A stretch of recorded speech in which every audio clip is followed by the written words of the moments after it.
I'm Sam, and this is Cooking Cuban.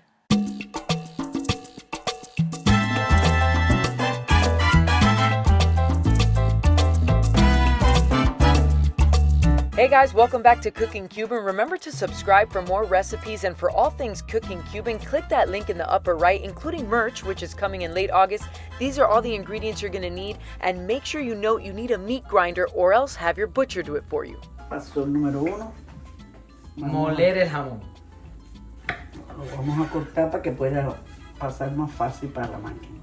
To make croquetas de jamón, you're going to need the star ingredient, ham. You're going to go to your deli and you're going to buy a giant chunk because you're going to grind it at home yourself. If you don't have a grinder, you'll have to ask your butcher to grind it for you. We just prefer to do it freshly at home, so that's how we are going to show you, old school style.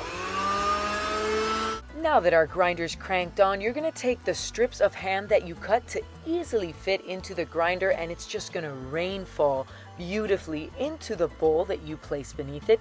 This is what it should look like when you do so.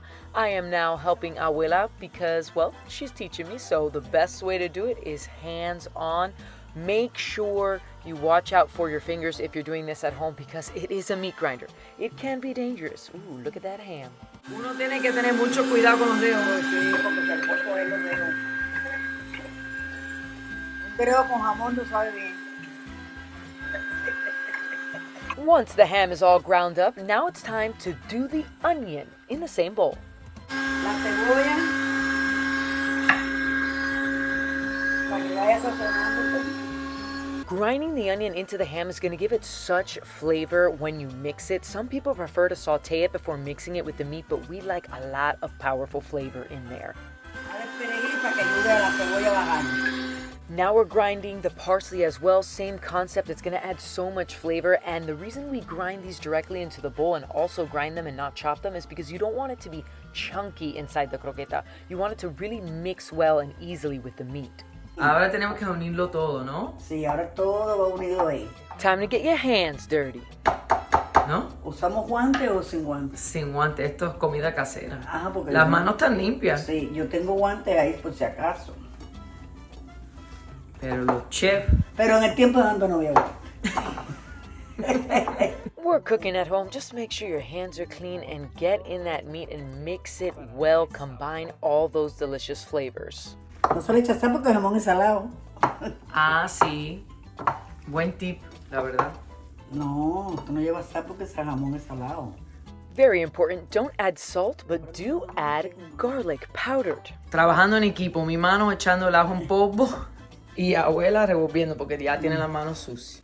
Mix that garlic up in there with all the other ingredients. Eso se le va echando poco a poco y después uno va, coge un poquitico y prueba. Y mejor en polvo, ¿no? Porque... No, mejor en polvo. Natural sale muy fuerte en las croquetas. Sale muy fuerte porque el ajo natural tiene un olor muy fuerte.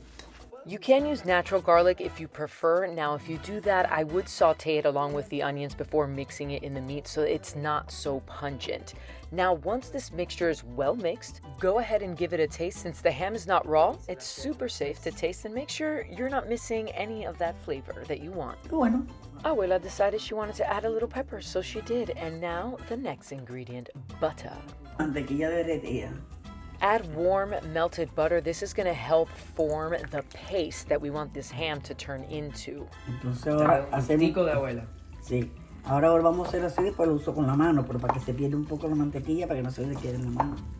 Great tip, using the spatula first before digging in with your hands. That way it doesn't get all buttery on your hands. Instead, it kind of soaks into the meat first. What you don't see here is that we added some warm milk to the mixture. Abuela was a little too quick with her hands, and this milk helps make the paste that we need for the filling.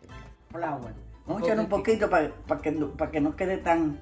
para que endurezca un poquito. Now we see Abuela adding just a touch of flour to add to this pasty consistency that we're looking for. You mix it well, once again with your hands. If you feel it needs to be a little more pasty, add a little tiny bit more flour like Abuela did, and now we're ready.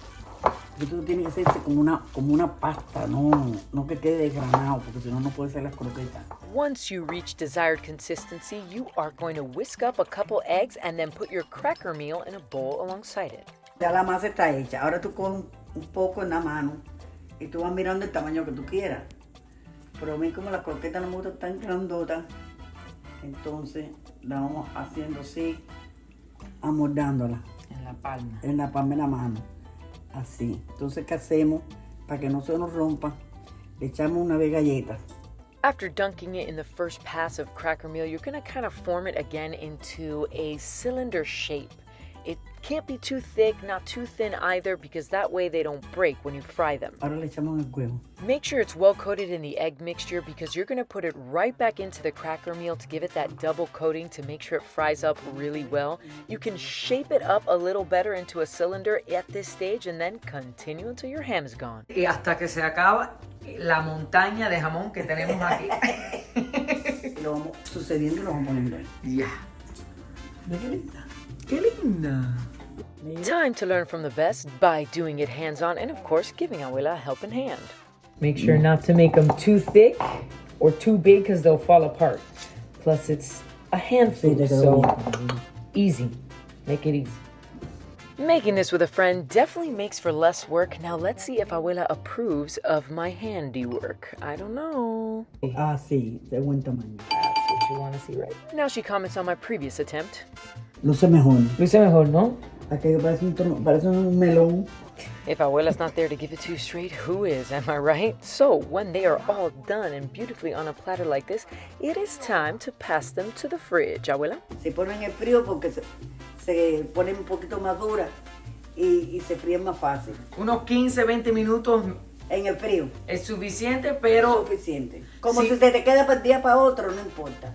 So we will let them take shape in the fridge. 15 to 20 minutes is all we need. And while that's happening, we're gonna fill a pan with oil. Tenemos el sartén de hierro que es mejor. Y entonces cogemos grasa limpia y bastante porque tiene que y estar. bastante. Once you have enough oil to basically cover the croquetas, you want to wait till it gets really hot. I put them in too early, and Abuela let me know. Es mejor bajar después que esté bien caliente que echarla fría porque si no se te manchuca, se manteca mucho.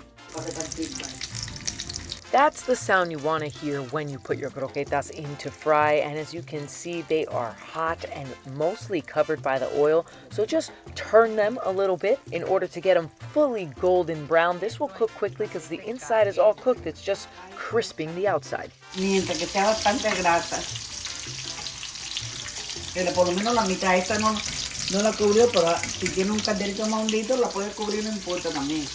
Once they look like this golden brown all over, take them out and repeat until all your croquetas are gone. Entonces uno mueve así la espumadera para que mira cómo quedan de cervecita, ¿ves?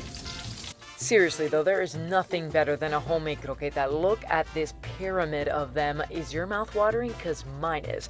How about we taste them? Abuela, la verdad que no puedo esperar que todas están listas. Voy a probar esta. Pruébala, pruébala. Oh, qué rico. Sí, Me encanta que no tiene tanto.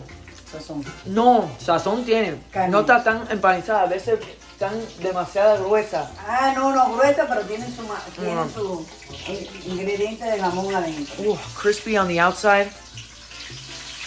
So much flavor from the ham, the onion, the parsley, the garlic. Oh my God. So good. You cannot get this everywhere outside of Miami or anywhere out of South Florida. So make it at home. Perfect for parties, perfect appetizer, perfect snack, perfect dinner. Just do it. Look at that, baby. Next time on Cooking Cuban, which will be August 22nd, we will have the deleted scenes, the outtakes from this video, because there were a lot of great ones. Plus, we should give Abuela a break in the kitchen at some point because, well, can you believe she's turning 80 this year? Thank you guys so much for joining us in our kitchen. We loved having you here. Mwah. We will see you next time.